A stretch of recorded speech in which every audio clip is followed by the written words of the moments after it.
Bonjour, je suis Gilles et je vais vous présenter la politique de prévention de la santé et de la sécurité au travail de notre association Les Genêts d'Or.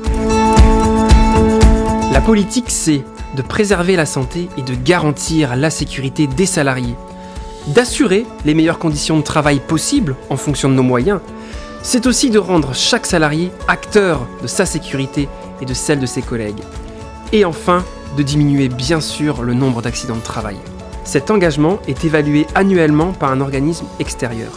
Ainsi, l'association est certifiée selon la norme OSAS 18001 depuis mai 2016. Malgré cet engagement dans une démarche de prévention des risques et d'amélioration des conditions de travail, l'association déplore chaque année plus de 150 accidents du travail, occasionnant plus de 7000 jours d'arrêt de travail pour l'année 2016. Pour cela, le comité de direction a décidé de mener une action spécifique et renforcée concernant la prévention des risques liés à l'activité physique, d'où la création de cette vidéo à destination des CDD et nouveaux salariés.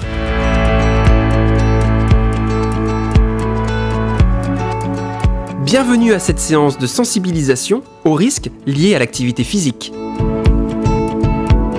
Quels sont les outils de prévention? Il y a le DUERP, qui est le document unique d'évaluation des risques professionnels.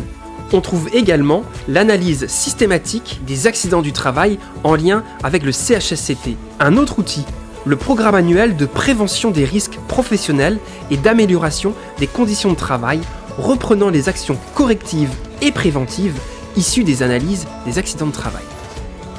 Il y a aussi le réseau de formateurs PRAP internes effectuant des formations acteurs PRAP et le MAC, qui est le maintien d'actualisation des compétences. Pour terminer, l'achat d'aides techniques pour la mobilisation des usagers. C'est quoi les TMS? Ce sont les troubles musculo-squelettiques des membres supérieurs et inférieurs, qui sont des troubles de l'appareil locomoteur. Ils affectent principalement les muscles, les tendons et les nerfs, c'est-à-dire les tissus mous.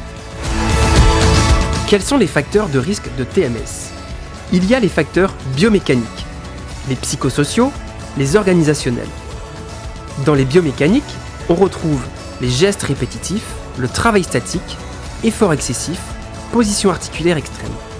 Dans les facteurs psychosociaux, il y a la pression du temps, le manque de contrôle sur son travail, manque de soutien social. Pour terminer, dans les facteurs organisationnels, on retrouve les délais de réalisation trop courts, un travail monotone ou temps de récupération insuffisant. Il est important de rajouter que l'état de stress joue également un rôle dans l'émergence des TMS. Maintenant que je vous ai expliqué tout ceci, je vous laisse avec Frédéric, qui est un des formateurs PRAP. À bientôt!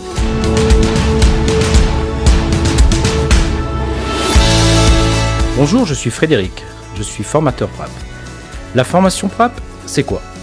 La formation PRAP est une formation certifiante basée sur l'amélioration continue. Les formations donnent les moyens aux salariés d'analyser leur situation de travail. Ils deviennent donc acteurs de leur propre prévention. Les formations peuvent durer de 2 à 3 jours. La formation est son programme. Les 3 jours sont répartis de cette façon. Les 2 premiers consécutifs, dans lesquels vous retrouverez l'historique de la prévention, de la législation, des clés pour analyser des situations de travail, mais aussi des temps de pratique sur les techniques de mobilisation de la personne, les principes d'économie d'effort et de l'analyse de situations de travail fictives, exemple photos ou films. Le 3e jour sera différé d'1 semaine au minimum, afin de laisser du temps aux stagiaires de trouver sur leur lieu de travail des situations concrètes qu'ils devront décrypter et analyser en se servant de la théorie et des supports fournis lors des 2 jours précédents. Ces analyses seront mises en commun avec le groupe afin d'effectuer une critique objective et constructive des améliorations proposées. Cette formation étant certifiante, le formateur vous évaluera sur vos compétences à l'issue de ce stage.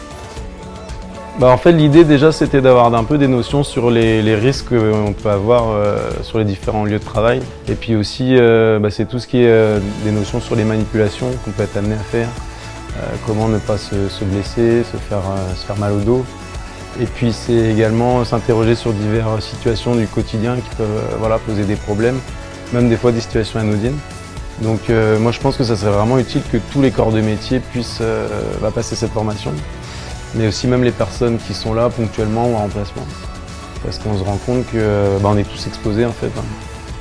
Si vous êtes intéressé par cette formation, n'hésitez pas à prendre contact avec nous. En tout cas, moi, je vous dis à très bientôt.